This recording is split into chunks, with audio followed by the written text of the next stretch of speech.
আসসালামু আলাইকুম। এখন দেখবেন সংবাদ শিরোনাম। দিল্লি সদিচ্ছা ছাড়া দণ্ডপ্রাপ্ত শেখ হাসিনাকে দেশে ফেরানো কঠিন, মত বিশ্লেষকদের।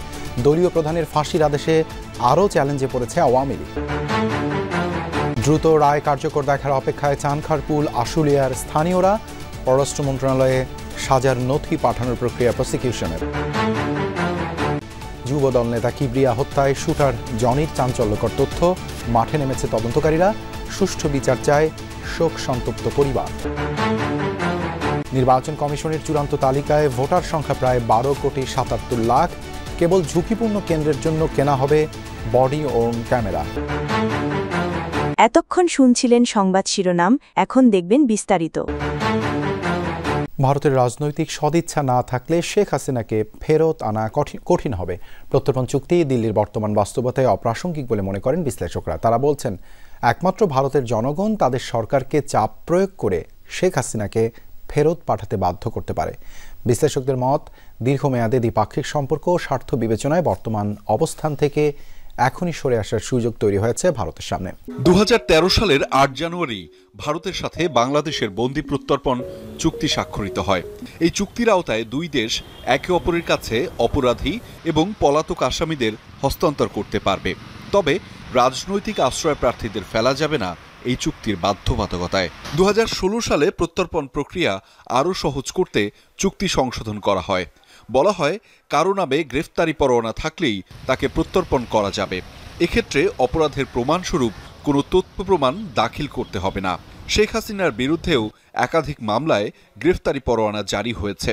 সংশোধিত চুক্তি অনুসারেই তাকে প্রত্যর্পণ করার কথা বলছে অন্তর্বর্তী সরকার। তবে রাজনৈতিক ব্যক্তি হলেও শেখ হাসিনা মানবতাবিরোধী অপরাধের সাজাপ্রাপ্ত।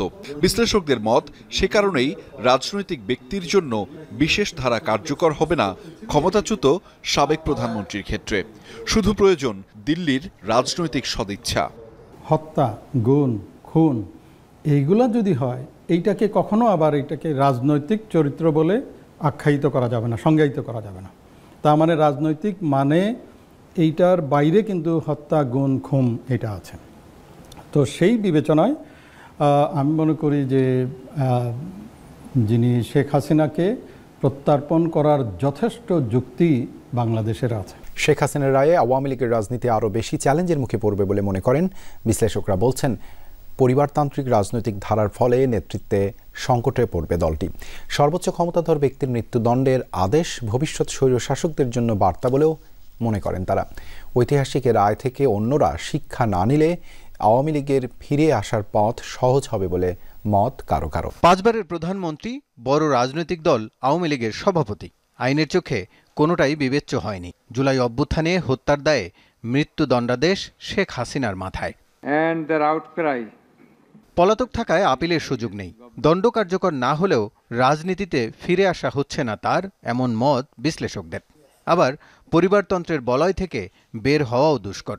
ফলে এখন কার্যক্রম নিষিদ্ধ আওয়ামী লীগকে ভবিষ্যৎ রাজনীতিতে নতুন সংকট মোকাবেলা করতে হবে বলে মত তাদের। আওয়ামী লীগ যেভাবে ডিসক্রেডিটেড হয়েছে বাংলাদেশের লোকের সামনে, এদের কিন্তু এখন সার্ভাইভালের প্রশ্ন এসে যাবে। আওয়ামী লীগ দল হিসেবে ঠিকই থাকবে, কিন্তু একটা সেরকম প্রভাবশালী দল হিসাবে আওয়ামী লীগ আমার মনে হয় না 15-20 বছরের মধ্যে বাংলাদেশে সেই জাতীয় প্রভাবশালী দল হিসাবে আত্মপ্রকাশ করতে পারবে। সাবেক সরকার প্রধানের বিরুদ্ধে এমন আদেশ অন্যদের জন্য শিক্ষণীয় বলছেন বিশ্লেষকরা। তবে বাকিরা সচেতন হবে কিনা তা নিয়ে সংশয় থেকেই যাচ্ছে। রাজনীতি পুরনো ধারায় চলতে থাকলে আবারও সংকটে পড়বে দেশ, আর ঘুরে দাঁড়ানোর সুযোগ পাবে আওয়ামী লীগ। সামনে যারা ক্ষমতায় আসবে তারা যদি ভালো চালায়, তারা যদি এই ভুলগুলো না করে, তাইলে আওয়ামী লীগ পিছনে পড়বে।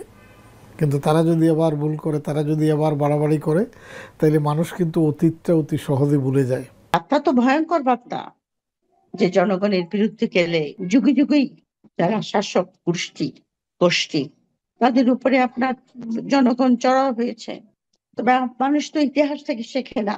বিশ্লেষকরা বলছেন, অভ্যুত্থান কেবল পরাজিত ব্যক্তি বা দল নয়, পুরো জাতির জন্য লজ্জার। এতে বিশ্ব পরিমণ্ডলে দেশের অবস্থান খাটো হয় প্রতিনিয়ত। 2024 সালের 5 আগস্টের কথা মনে করে এখনও আঁতকে ওঠেন চানখারপুল আর আশুলিয়ার মানুষ। দিনটি দগদগে ক্ষত হয়ে আছে তাদের কাছে। সোমবার আন্তর্জাতিক অপরাধ ট্রাইব্যুনালে গণ অভ্যুত্থানে ক্ষমতাচ্যুত প্রধানমন্ত্রী শেখ হাসিনার ফাঁসির রায়ে সেই ক্ষত কিছুটা হলেও নিরাময় হয়েছে বলছেন স্থানীয়রা। স্বজনরা বলছেন, দণ্ড কার্যকরে শেখ হাসিনাকে দ্রুত দেশে ফেরানোর উদ্যোগ নিতে হবে সরকারকে। চানখারপুলের পাশেই নিমতলির এই গলিতে পুলিশের গুলির মুখেও দেশের পতাকা হাতে বুক চেতিয়ে দাঁড়িয়েছিলেন 17 বছরের কিশোর আনাস। 24-এর 5 আগস্ট মুক্তির লড়াইয়ে সামিল হতে মাকে চিঠি লিখে ঘর ছেড়েছিলেন তিনি। শেখ হাসিনার পতনের দিন পুলিশের গুলিতে ঝাঁঝরা হয় আনাসের বুক। বাংলাদেশের ফ্ল্যাগ ছিল, স্লোগান দিচ্ছিল। স্লোগান দেওয়ার পরে তার এই জায়গাটা, জাস্ট এই জায়গাটা। নিমতলির আব্দুল ওয়াদুদ নামে এই ব্যক্তির বাসার সামনে 10 মিনিট ধরে পড়েছিল আনাসের মরদেহ। সোমবার শেখ হাসিনার ফাঁসির আদেশে কান্নায় ভেঙে পড়েন ওয়াদুদ। এগুলো কথা বলে খুব কষ্ট। আর কোনো বাচ্চা যেন এমন না হয় বাংলার মাটিতে। সবার কাছে দোয়া চাই, আর যেন কারো এমন না হয়, আর এমন সরকারের জন্য তৈরি হওয়ার ব্যবস্থা না। আন্ডারওয়ার্ল্ড কানেকশন নাকি রাজনৈতিক কোন্দল, ঠিক কী কারণে পল্লবীতে যুবদল নেতা গোলাম কিবরিয়াকে হত্যা করা হয়েছে তা খতিয়ে দেখছে পুলিশ। এই ঘটনায় আটক জনির কাছে তদন্তকারীরা চাঞ্চল্যকর তথ্য পাওয়ার দাবি করেছেন। সেই তথ্যের ভিত্তিতে চলছে অভিযান। হত্যার ঘটনায় পল্লবী থানায় মামলা করেছে পরিবার। রাজধানীর পল্লবীতে থানা যুবদলের সদস্য সচিব গোলাম কিবরিয়াকে হত্যার কিলিং মিশনে অংশ নেয় অন্তত 10 জন। 3 মোটরসাইকেলে ঘটনাস্থলে আসেন 6 জন, বাকিরা ছিল ব্যাকআপ টিমে। পুলিশ ও প্রত্যক্ষদর্শীরা জানান, 1 থেকে 2 মিনিটের মধ্যেই কিলিং মিশন শেষ করে মাথায় হেলমেট পরা হত্যাকারীরা পালিয়ে যায়। কিবরিয়ার শরীরে 18টি ক্ষতচিহ্ন পান ময়নাতদন্তকারী চিকিৎসক। সন্তান হারিয়ে মায়ের আর্তনাদ, চাইলেন ছেলে হত্যার বিচার। আমার সন্তান দিয়া আল্লাহ, তুমি সন্তান লইয়া গেলা, আমার মেয়ে কি করবো, আমার 2 এতিম কি করবো গো আল্লাহ, আল্লাহ তুমি আমাকে সাহায্য করো আল্লাহ। প্রবাসী ভোটারদের জন্য পোস্টাল ভোট বিডি অ্যাপের যাত্রাকে দুঃসাহসিক দাবি করে সিইসি বলেছেন, এক্ষেত্রে সচেতনতা ও আস্থা তৈরি একটি বড় চ্যালেঞ্জ। 150টির বেশি দেশ প্রবাসী ভোটের কার্যক্রমে থাকবে বলেও তিনি জানান।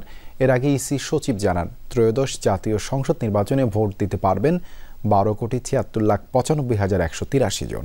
নির্বাচন ভবনের অডিটোরিয়ামে পোস্টাল ভোট বিডি অ্যাপের উদ্বোধন অনুষ্ঠানে উপস্থিত ছিলেন পুরো কমিশন সহ অ্যাপ ডেভেলপমেন্ট সংশ্লিষ্ট অনেকে। আমন্ত্রিত অতিথিদের মধ্যে ছিলেন সুশীল সমাজের প্রতিনিধি সহ দেশের বিভিন্ন স্তরের গুরুত্বপূর্ণ ব্যক্তিবর্গ। ইসির অন্যান্য কমিশনার ও সচিবদের উপস্থিতিতে অ্যাপটির উদ্বোধন করেন প্রধান নির্বাচন কমিশনার। এ সময় সিইসি এএমএম নাসির উদ্দিন প্রবাসী ভোটারদের উদ্দেশ্যে বলেন, অ্যাপ ব্যবহারে ত্রুটি পেলে পরামর্শ দিয়ে যেন কমিশনকে সহযোগিতা করা হয়। এটি আইটি সাপোর্টেড ডাক যুগে ভোটিং ব্যবস্থা, সে hybrid solution, both online and also manual. Vote প্রদানের বিষয়টি ম্যানুয়াল, রেজিস্ট্রেশনের বিষয়টি অনলাইন। এর আগে নির্বাচন কমিশনার আবুল ফজল মোহাম্মদ সানাউল্লাহ প্রবাসী ভোটারদের ভোট সংক্রান্ত তথ্য গোপন রাখার আহ্বান জানান। সবার কাছে আমার বিনীত অনুরোধ যে আপনারা আপনাদের ভোটের গোপনীয়তা রক্ষা করবেন। এটি একটি ইমানি দায়িত্ব। এটা আমাদেরকে নিশ্চিত করতেই হবে যাতে করে কোনোভাবে যেন ভোট সংক্রান্ত কোনো তথ্য আগে থেকে প্রকাশিত না হয়। কারণ বাংলাদেশের ভোট অনুষ্ঠিত হবে আপনি ভোট দেওয়ারও প্রায় 2-2.5 সপ্তাহ পরে।